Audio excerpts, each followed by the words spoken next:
सब प्रार्थना करेंगे। स्वर्गीय पिता, धन्यवाद करते हैं एक बार फिर प्रभु, आपने हमें मौका दिया, हम आपके चरणों में हैं। आप हमें अपने चरणों में लेकर आए हैं प्रभु। आपसे प्रार्थना करते हैं, आप प्रभु अपना वचन हमें खोल कर दें प्रभु। क्रूस का प्रचार जब इन दिनों हम सीख रहे हैं, हम आपसे प्रार्थना करते हैं प्रभु। प्रभु क्रूस की वो सामर्थ प्रभु हम एक एक जीवन में कार्य करें। आप हमें सिखाएं प्रभु, आपके हाथ में सौंपते हैं पिता। यीशु मसीह के नाम में मांगते हैं, आमीन। आइए हम जो वचन हम पिछली बार पढ़े थे, मत्ती रचित सुसमाचार 27 अध्याय उसका 50 से 53 वचन एक बार फिर पढ़ेंगे। मत्ती रचित सुसमाचार 27 अध्याय उसका 50 से 53।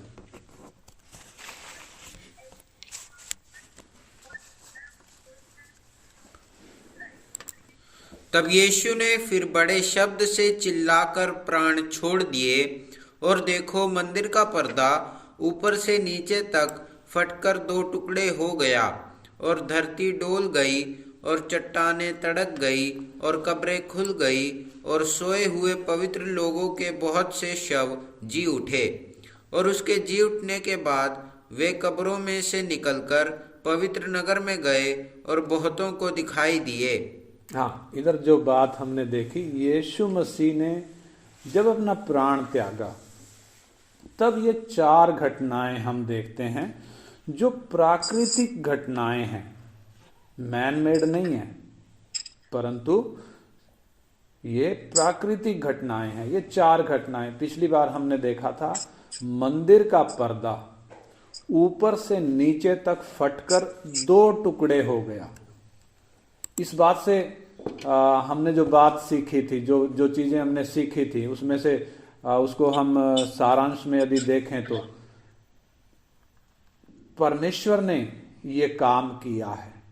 यानी मंदिर का पर्दा ऊपर से नीचे फटा है, नीचे से ऊपर नहीं फटा, ऊपर से नीचे फटा है, यानी परमेश्वर का काम है। और दूसरी बात हमने देखी थी इसी में कि ये पर्दा क्यों फटा। अब तक मनुष्य जाति जो परमेश्वर से दूर थी, कब से? वो पहला आदम जब अदन की वाटिका से निकाला गया था, मनुष्य जाति परमेश्वर से दूर थी। अब ये पर्दा फाड़कर परमेश्वर ने वो बीच की दीवार को खत्म कर दिया। अब मनुष्य यीशु मसीह के द्वारा परमेश्वर के पास पहुंच सकता है। यानी परमेश्वर और मनुष्य के बीच की दीवार गिर गई। दूसरी बात, यहूदी और अन्य जाति के बीच की दीवार गिर गई। अब तक दीवार थी, यीशु की क्रूस की मृत्यु के द्वारा वो दीवार गिर गई। यीशु ने दोनों को एक करके एक नया मनुष्य उत्पन्न करके परमेश्वर से मिलाने के लिए दीवार गिराई है। और तीसरी बात हम देखते हैं, जो मूसा के समय से जो नियम चला आ रहा था, जो व्यवस्था चली आ रही थी, यहूदियों का जो रिवाज चला आ रहा था, अब वो खत्म हो गया। अब तक साल में एक बार महायाजक ही परम पवित्र स्थान में प्रवेश कर पाता था, परंतु अब वो नियम खत्म हो गया, वो व्यवस्था खत्म हो गई। अब सबके लिए दरवाजा खुल गया, सबके लिए जो यीशु पर विश्वास करेंगे। वो बात हमने पिछली बार सीखी थी। आज हम इसकी दूसरी घटना में जाएंगे। दूसरी घटना के लिए 51 वचन दोबारा पढ़ें। 51 वचन। और देखो मंदिर का पर्दा ऊपर से नीचे तक फटकर 2 टुकड़े हो गया, और धरती डोल गई। हाँ, धरती डोल गई। आज हम थोड़ा सा इस पे मनन करेंगे। धरती डोल गई। ये 4 घटनाएं जो हम देखते हैं, इसमें दूसरी घटना, धरती डोल गई। यीशु की मृत्यु पे ये धरती क्यों डोली, उसके पीछे का क्या कारण है। जहां तक मौत का सवाल है, मौत का, यीशु की मौत से पहले बहुत से लोग मरे, पहले आदम से लेकर, और यीशु की मृत्यु के बाद भी बहुत लोग मरे हैं, आज तक लोग मरते हैं, परंतु किसी की मौत पे ये ऐसी घटना कभी नहीं हुई। और जहां तक क्रूस पर चढ़ाने का सवाल है, यीशु को क्रूस पर चढ़ाया गया। रोमन साम्राज्य में हजारों लोगों को यीशु से पहले क्रूस पर चढ़ाकर मारा गया, और यीशु के बाद भी कईयों को क्रूस पर चढ़ाकर मारा गया है, लेकिन किसी के भी मामले में यीशु के अलावा ऐसी घटना कभी नहीं घटी। यह पहली बार है जब किसी व्यक्ति की मौत के समय ऐसी प्राकृतिक घटनाएं घटी हों। यह पहली बार है।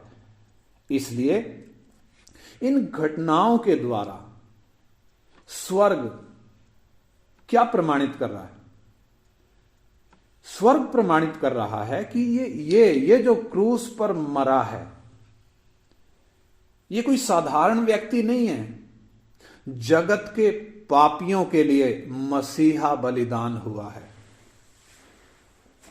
इसलिए ये 4 घटनाएं घटती है ना, उसके बाद उसका 54 वचन में लिखा है कि ये घटना जब घटी, 54 वचन में क्या लिखा है? तब सूबेदार और जो उसके साथ यीशु का पहरा दे रहे थे भूकंप और जो कुछ हुआ था उसे देखकर अत्यंत डर गए और कहा, सचमुच यह परमेश्वर का पुत्र था। हाँ, सचमुच ये परमेश्वर का पुत्र था। यानी स्वर्ग ने प्रमाणित किया है इन घटनाओं के द्वारा। और ये घटनाएं किसी और मनुष्य की मौत पे कभी नहीं घटी, ना कभी घटेंगी। ये सिर्फ यीशु की मृत्यु के समय ही घटी हैं। और इन घटनाओं के द्वारा ये प्रमाणित होता है कि इस धर्मी व्यक्ति यानी यीशु की मौत का जो प्रभाव है बाकी सब लोगों की मौत से अलग है। सबसे अधिक यीशु की मौत का प्रभाव पड़ा है, क्योंकि बाकी सब जो लोग मरते हैं वो अपने लिए मरते हैं, अपने पाप के कारण अपने खुद के लिए मरते हैं। परंतु ये जो मरा है, ये धर्मी व्यक्ति यीशु, ये जो मरा है, ये अपने लिए नहीं मरा। ये निर्दोष था, निष्कलंक था। ये जगत के पापियों के लिए मरा है। ये इस बात को प्रमाणित करती है ये घटनाएं। और यीशु की मौत के बाद हम इधर जो दूसरी घटना पढ़ते हैं, ये धरती जो कांप गई, उधर लिखा है धरती डोल गई, यानी धरती कांप गई। जब कभी भूकंप आता है तब भी धरती कांपती है, लेकिन वो धरती पूरी नहीं कांपती। धरती के किसी एक हिस्से पे जब भूकंप आता है तो वो धरती हिलती है, पूरी धरती नहीं कांपती। या जब कभी कोई विस्फोट होता है, हम पिछले दिनों एक घटना हुई थी इस्राइल के पास, वो जो देश है बेरूत में जो घटना हुई थी, बेरूत में जो घटना हुई थी, बेरूत जो राजधानी है, उधर कोई नाइट्रेट का विस्फोट हुआ था, भयंकर विस्फोट हुआ था। कितना ऐसा विस्फोट अब तक कभी हुआ नहीं था। उस समय भी इतनी धरती नहीं डोली थी, सारी धरती नहीं डोली थी, आसपास का एरिया हिला था। परंतु इधर लिखा है धरती डोल गई, यानी धरती कांप गई, पूरी धरती कांप गई। पहली बार है जब पूरी धरती कांपी हो। और यह पूरी धरती कांपने के द्वारा संदेश क्या मिल रहा है? ये घटनाएं हमें कुछ संदेश दे रही हैं। इन घटनाओं के द्वारा परमेश्वर मानव जाति को कुछ संदेश दे रहा है। तो ये घटना क्या संदेश दे रही है? ये संदेश दे रही है कि इस धर्मी व्यक्ति की मौत पूरी धरती पर असर करेगी। पूरी धरती जो हिली है, पूरी धरती पर क्या करेगी? असर करेगी, पूरी धरती प्रभावित होगी इसकी मौत के कारण। और दो तरीके से प्रभावित होगी। हम देखते हैं वो दो तरीके कैसे हैं। सबसे पहली बात, कुछ लोग हैं जो उद्धार पाएंगे, किसके कारण? इसकी मौत के कारण। यानी दुनिया के हर एक कुल में से, हर एक भाषा में से, हर एक देश में से, हर एक जाति में से लोग यीशु पर विश्वास करेंगे। यानी पूरी धरती में से लोग यीशु पर विश्वास करेंगे और खुद को उसकी इच्छा के लिए सौंपेंगे, यानी उद्धार पाएंगे। और इस दुनिया की तमाम ताकतें जो विरोध करती हैं, आज भी हम देख रहे हैं दुनिया भर में विरोध हो रहा है। कलीसिया के आरंभ से विरोध चला आ रहा है, आज ये विरोध और बढ़ रहा है। दुनिया की तमाम ताकतों के विरोध के बावजूद यीशु पर विश्वास करने वाले परमेश्वर की महिमा करेंगे। यानी सारी धरती से लोग यीशु पर विश्वास करेंगे। धरती का कोई भी कोना ऐसा नहीं, कोई भी देश ऐसा नहीं, कोई भी जाति, कोई भी धर्म, कोई भी भाषा ऐसी नहीं जहां से यीशु पर विश्वास करने वाले ना निकले हों या ना निकल रहे हों।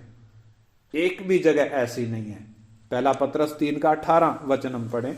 पहला पत्रस 3 अध्याय उसका 18 वचन। First Peter 3:18। इसलिए कि मसीह ने भी अर्थात अधर्मियों के लिए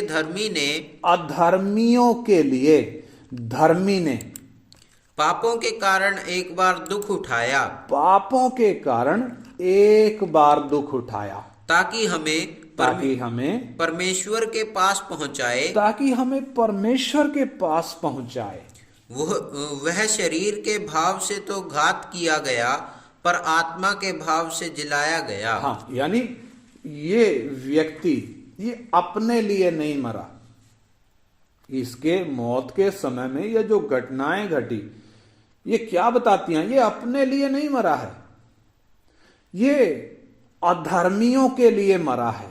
अधर्मियों के लिए धर्मी मरा है, पापियों के लिए निष्पाप मरा है। क्यों? ताकि विश्वास करने वालों को किधर पहुंचाए? परमेश्वर के पास पहुंचाए, विश्वास करने वालों को। तो हम क्या देखते हैं? पहली बात, पूरी धरती कैसे प्रभावित हो रही है यीशु की मौत पे? विश्वास के द्वारा उद्धार पाने वाले पूरी धरती से निकलकर आए हैं और आ रहे हैं और आएंगे। और दूसरी बात हम देखते हैं, जो विश्वास नहीं करते, वो अधर्मी और भक्तिहीन लोग, वो दुष्ट लोग, सारी मानव जाति जो विश्वास नहीं कर रही है, वो उन पर परमेश्वर का न्याय आएगा करके ये धरती जो डोल रही है, ये संदेश दे रही है। यानी ये धरती क्या कह रही है? ये धरती कह रही है कि इस धर्मी व्यक्ति की मौत के कारण अब मानव जाति पर परमेश्वर का न्याय पड़ेगा। रोमियो की पत्री 1 अध्याय उसका 18 वचन हम पढ़ें। रोमियो की पत्री 1 अध्याय का 18 वचन जल्दी से। रोमन्स 1:18।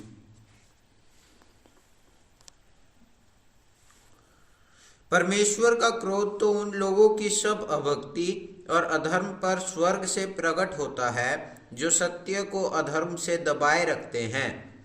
इसलिए कि 18 वचन। तो इधर हमने पढ़ा परमेश्वर का क्रोध तो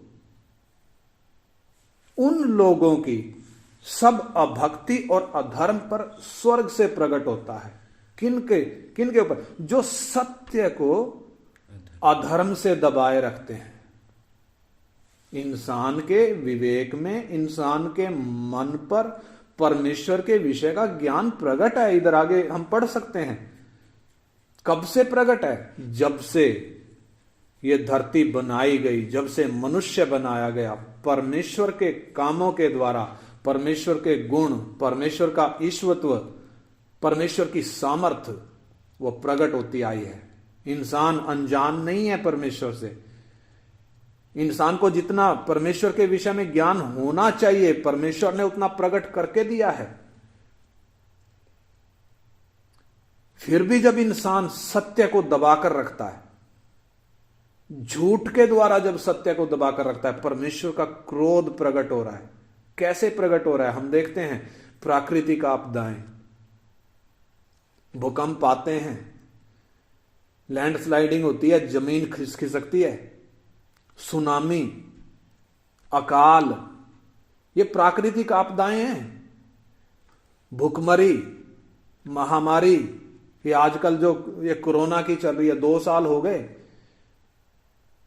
एक के बाद एक रंग बदल कर आ रहा है। इंसान के प्रयास फेल हो रहे हैं। इतना टेक्नोलॉजी, इतना मेडिकल साइंस, इतना इंसान तरक्की कर गया, इतने हॉस्पिटल हैं, इतने डॉक्टर हैं, बावजूद इसके एक छोटे से वायरस ने सारी व्यवस्था को चरमरा दिया, कोलैप्स कर दिया।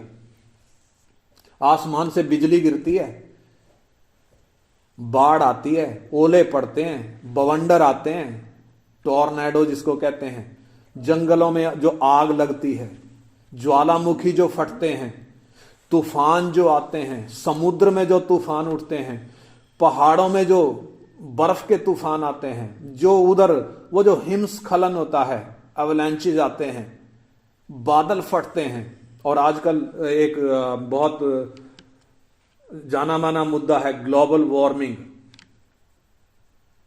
वातावरण जो परिवर्तित होता जा रहा है, बिगड़ता जा रहा है। और पिछले दिनों भी हमने देखा टिड्डियां, कितनी टिड्डियां आई। यानी ये सब क्या हैं? ये प्राकृतिक आपदाएं हैं, ये परमेश्वर के हथियार हैं। और ये जो हम देख रहे हैं ये चेतावनी है, सिर्फ चेतावनी है। किस बात की चेतावनी है? परमेश्वर के न्याय के प्रति वो चेतावनी है। न्याय आ रहा है, परमेश्वर का न्याय मानव जाति पर आ रहा है, परमेश्वर का न्याय इस धरती पर आ रहा है। वो चेतावनी इन आपदाओं से परमेश्वर दे रहा है। तो यीशु के टाइम में भी जब उसकी मृत्यु में वो 3-4 घटनाएं जब घटी हैं, उस वक्त जो धरती डोली वो क्या बता रही है? परमेश्वर का न्याय आ रहा है, परमेश्वर का न्याय आ रहा है। धरती कांप गई, डर गई धरती। हे मानव जाति, तू क्यों नहीं डर रही? मनुष्य नहीं डर रहा, परंतु धरती डर गई, क्योंकि धरती को मालूम है ये धर्मी, इसकी मौत की सजा इंसान से परमेश्वर लेगा। ये यीशु जो क्रूस पर मरा, एक तरफ हमने देखा इस पर विश्वास करने वाले पूरी धरती से निकल कर आए, पूरी धरती प्रभावित हो गई। दूसरी तरफ हम देख रहे हैं परमेश्वर का न्याय सारी मानव जाति पर। पढ़ेंगे हम यूहन्ना 3 अध्याय 16 से 21 तक। यूहन्ना 3 अध्याय 16 से 21।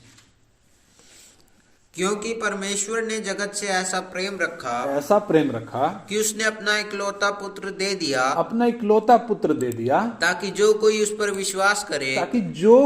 विश्वास करे वह नष्ट ना हो, वो नाश ना हो, परंतु अनंत जीवन पाए। परमेश्वर ने अपने पुत्र को जगत में इसलिए नहीं भेजा कि जगत पर दंड की आज्ञा दे। हाँ, इसलिए नहीं भेजा कि जगत पर दंड की आज्ञा दे, परंतु इसलिए भेजा कि जगत उसके द्वारा उद्धार पाए। कि जगत उसके द्वारा क्या करे? उद्धार पाए। हाँ, जो उस पर विश्वास करता है, उस पर दंड की आज्ञा नहीं होती, परंतु जो उस पर विश्वास नहीं करता, वह दोषी ठहर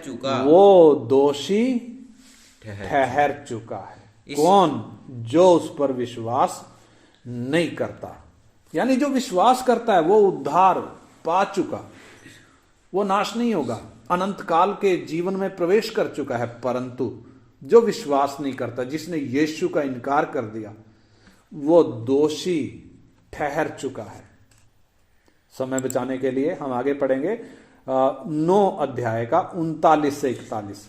9 अध्याय का 39 से 41। John chapter 9 verse 39 to 41। तब यीशु ने कहा, मैं इस जगत में न्याय के लिए आया हूँ, ताकि जो नहीं देखते वे देखें और जो देखते हैं वे अंधे हो जाएं। जो फरीसी उसके साथ थे उन्होंने यह बात सुनकर उससे कहा, क्या हम भी अंधे हैं? यीशु ने उनसे कहा, यदि तुम अंधे होते तो पापी न ठहरते, परंतु अब कहते हो कि हम देखते हैं, इसलिए तुम्हारा पाप बना रहता है। हाँ, कब की घटना है? जब यीशु एक जन्म के अंधे को ठीक करता है। एक जन्म का अंधा जो चाहता है कि मेरी आंखें खुल जाएं, प्रभु यीशु उस अंधे को आंखें देते हैं। और दूसरी तरफ उसके पड़ोसी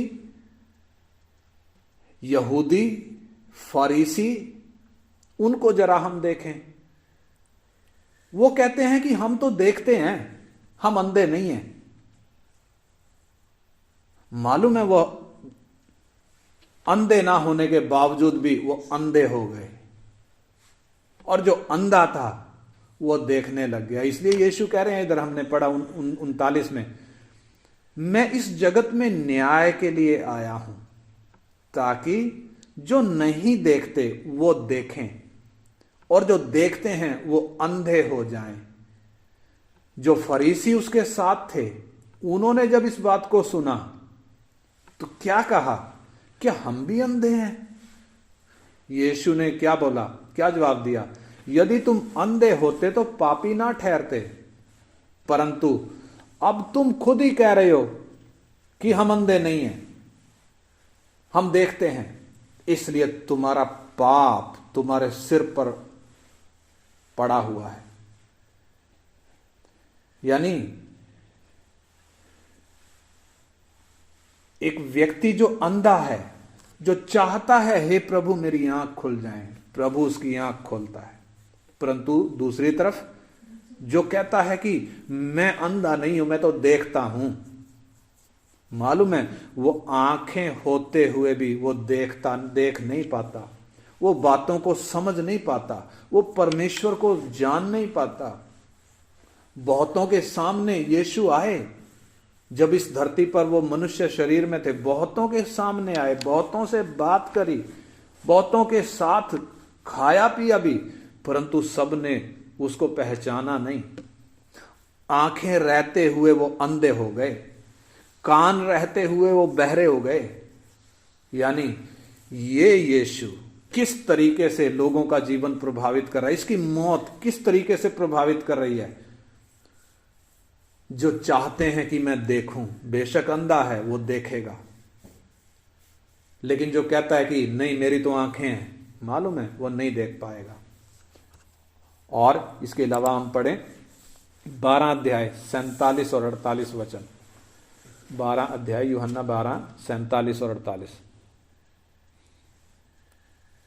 यदि कोई मेरी बातें सुनकर ना माने तो मैं उसे दोषी नहीं ठहराता। हाँ। क्योंकि मैं जगत को दोषी ठहराने के लिए नहीं, हाँ। परंतु जगत का उद्धार करने के लिए आया हूँ। हाँ। जो मुझे तुच्छ जानता है, हाँ। मेरी बातें ग्रहण नहीं करता है, हाँ। उसको दोषी ठहराने वाला तो एक है, अर्थात जो वचन मैंने कहा है वही पिछले दिन में उसे दोषी ठहराएगा। हाँ, यानी जो यीशु पर विश्वास करता है वो तो अनंत जीवन पा चुका, परंतु जो विश्वास नहीं करता, जो उसका इनकार करता है, इधर साफ लिखा है वो दोषी ठहर चुका है। उसे दोषी कौन ठहराएगा? यीशु का वचन उसे दोषी ठहराएगा। और इसके अलावा हम पढ़ें 15 अध्याय का 20 से 15 का 20 से। जो बातें मैंने तुमसे कही थी, दास अपने स्वामी से बड़ा नहीं होता, उसको याद रखो। यदि उन्होंने मुझे सताया यदि उन्होंने मुझे सताया तो तुम्हें भी सताएंगे। तुम्हें भी सताएंगे। यदि उन्होंने मेरी बात मानी हाँ तो तुम्हारी भी मानेंगे। हाँ, मेरी मानी तो तुम्हारी मानेंगे, मुझे सताया तो तुम्हें भी सताएंगे। हाँ। परंतु यह सब कुछ वे मेरे नाम के कारण तुम्हारे साथ करेंगे। हाँ, ये मेरे नाम के कारण तुम्हारे साथ करेंगे। हाँ, क्योंकि वे मेरे भेजने वाले को नहीं जानते। हाँ, वो मेरे भेजने वाले को नहीं जानते। यदि मैं ना आता और उनसे बातें ना करता तो वे पापी ना ठहरते। तो वो पापी नहीं ठहरते। परंतु अब उन्होंने उनके पाप के लिए कोई बहाना नहीं। हाँ, अब उन्हें उनके पाप के लिए कोई बहाना नहीं। यानी हम इस बात में क्या देखते हैं, इधर भी यीशु क्या कह रहे हैं, वो व्यक्ति जो यीशु का इनकार करता है न्याय के लिए तैयार हो रहा है। क्यों? यीशु खुद परमेश्वर जब इस धरती पर आया, इंसान के पास कोई बहाना नहीं। इंसान के पाप के लिए जब एक धर्मी मरा, इंसान के पास अपने पाप के लिए कोई बहाना नहीं। और जब परमेश्वर का न्याय पड़ेगा, यानी इस यीशु का, इस धर्मी व्यक्ति, ये धर्मी व्यक्ति जो क्रूस पर हम पापियों के लिए मरा, पापी जगत के लिए मरा, जब ये न्याय करने के लिए इस धरती पर आएगा तो कौन उसका सामना कर पाएगा, कौन सामने खड़ा रह पाएगा? उसकी एक झलक हम देखें प्रकाशित वाक्य 6 अध्याय 12 से। प्रकाशित वाक्य 6 अध्याय उसका 12 से हम पढ़ें।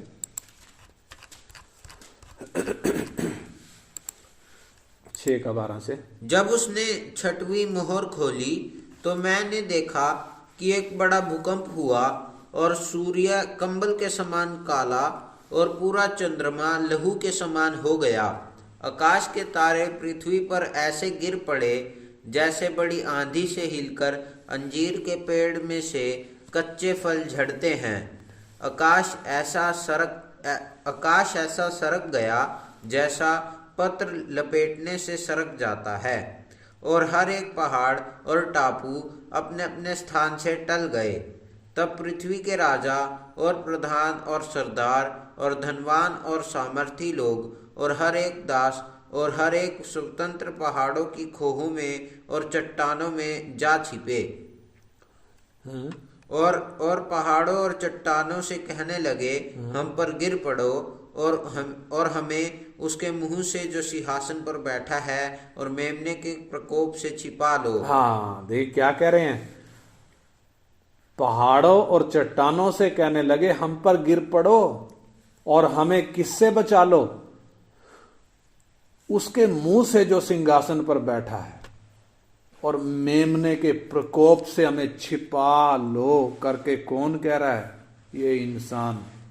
और 17, क्योंकि उनके प्रकोप का भयानक दिन आ पहुंचा है, अब कौन ठहर सकता है? हाँ, उसके भयानक प्रकोप का दिन आ चुका है, अब कौन उसके सामने ठहर सकता है?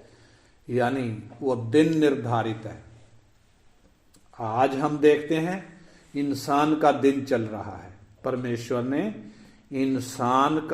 इंसान को स्वतंत्र इच्छा दी है, आजादी दी है, बांध कर नहीं रखा। इंसान का दिन है, लेकिन परमेश्वर का दिन आ रहा है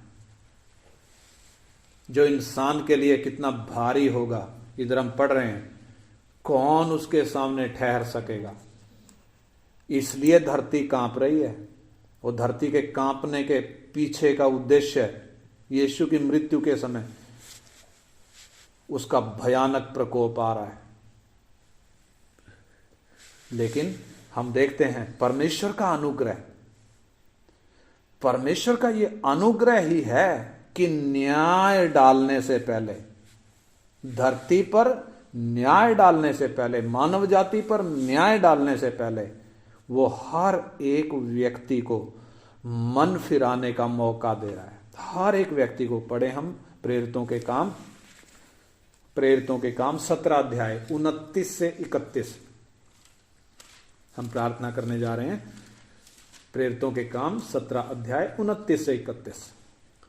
अतः परमेश्वर का वंश होकर हमें यह समझना उचित नहीं कि ईश्वरत्व सोने या रूपे या पत्थर के समान है, जो मनुष्य की कारीगिरी और कल्पना से गढ़े गए हों।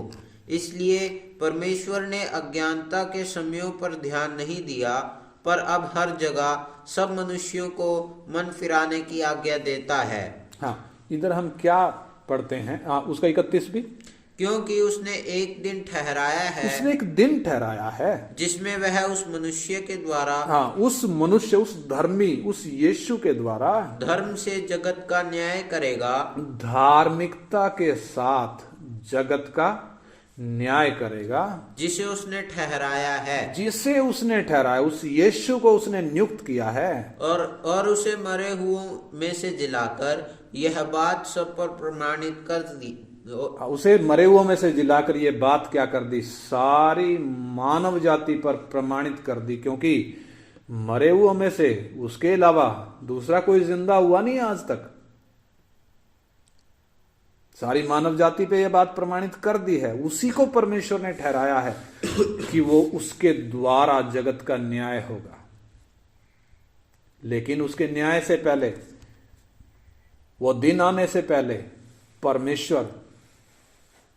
परमेश्वर ने अज्ञानता के समयों पर ध्यान नहीं दिया। यानी किस प्रकार इंसान पाप में खेलता आया, परमेश्वर उधर से आंख बंद कर रहा है। हे इंसान, मन फिरा ले, परमेश्वर की आज्ञा है। अगर मन फिराता है तो पिछले पाप परमेश्वर पीठ पीछे फेंकता है। अज्ञानता के समय पर ध्यान नहीं दिया, लेकिन अब हर जगह सब मनुष्यों को मन फिराने की आज्ञा दे रहा है। यानी मन फिराना यह परमेश्वर की आज्ञा है। ये एक व्यक्ति का विकल्प नहीं है, ये एक व्यक्ति की इच्छा नहीं है, ये एक व्यक्ति की मर्जी नहीं है, ये परमेश्वर की आज्ञा है। परमेश्वर अब हर जगह सब मनुष्यों को मन फिराने की आज्ञा देता है। लेकिन जो मन नहीं फिराएगा, इधर लिखा है उसने एक दिन ठहरा रखा, इसी यीशु के द्वारा वो जगत का न्याय धार्मिकता के साथ करेगा, यानी बिना पक्षपात के करेगा, सच्चाई के साथ जगत का न्याय करेगा। उस न्याय के कारण धरती कांप रही है। यानी परमेश्वर उन घटनाओं के द्वारा क्या संदेश मानव जाति को दे रहा है? परमेश्वर का न्याय आ रहा है। पूरी धरती कांपी है, पूरी धरती प्रभावित होने वाली है। और हम देखते हैं किस प्रकार पूरी धरती में से कितने लोगों ने यीशु को अपना जीवन दिया है। इसलिए आइए हम अपने आप को जांच कर देखें। इन दो प्रकार के लोगों में से मैं कहां पर हूं? हम में से प्रत्येक जन अपने जीवन को जांच कर देखें। इस समय मैं कहां पर हूं? उद्धार पाने वालों की लिस्ट में, या उन लोगों की लिस्ट में जिन्होंने यीशु का इनकार कर दिया और परमेश्वर के न्याय के लिए जो तैयार हो रहे हैं? मैं किन में हूं? आइए हम अपने आप को जांच कर देखें। हम प्रार्थना करें, मैं किन लोगों में हूं? क्या मैंने अपना जीवन यीशु को दे दिया? हे भाई, हे बहन, हे जवान, हे बुजुर्ग, इस संदेश के द्वारा अनुग्रहकारी और दयालु परमेश्वर आपको आपके पापों से पश्चाताप करने के लिए, मन फिराने के लिए, परमेश्वर की ओर मुड़ने के लिए मौका दे रहा है। इसलिए आइए प्रार्थना करें। Hallelujah, hallelujah. पिता, हम आपका धन्यवाद करते हैं प्रभु आपके इस पवित्र वचन के लिए। हम धन्यवाद करते हैं हमारे मुंजी यीशु के लिए, जो हमारे लिए मसलूब हुआ क्रूस पर, जिसने अपना प्राण दे दिया, निर्दोष होते हुए, निष्कलंक होते हुए पापी मानव जाति के बदले में घात हुआ। और हम पिता, आपने हम पर प्रकट किया है किस प्रकार वो प्राकृतिक घटनाएं घटी जो हमें स्पष्ट संदेश दे रही हैं। पिता, इन दिनों में हम एक एक को प्रभु ऐसा मन दे प्रभु कि अपने पापों से फिरकर उस सच्चे उद्धारकर्ता की ओर मुड़े, ताकि ना केवल उस आने वाले न्याय से बचें, बल्कि अनंत काल के जीवन में प्रवेश कर सके। बाप, आप दया करें, बाप आप दया करें। आपके हाथ में सौंपते हैं प्रभु, ये वचन एक एक जीवन में कार्य करे, आपका नाम महिमा पाए। यीशु मसीह के पवित्र नाम में मांगते हैं, आमीन।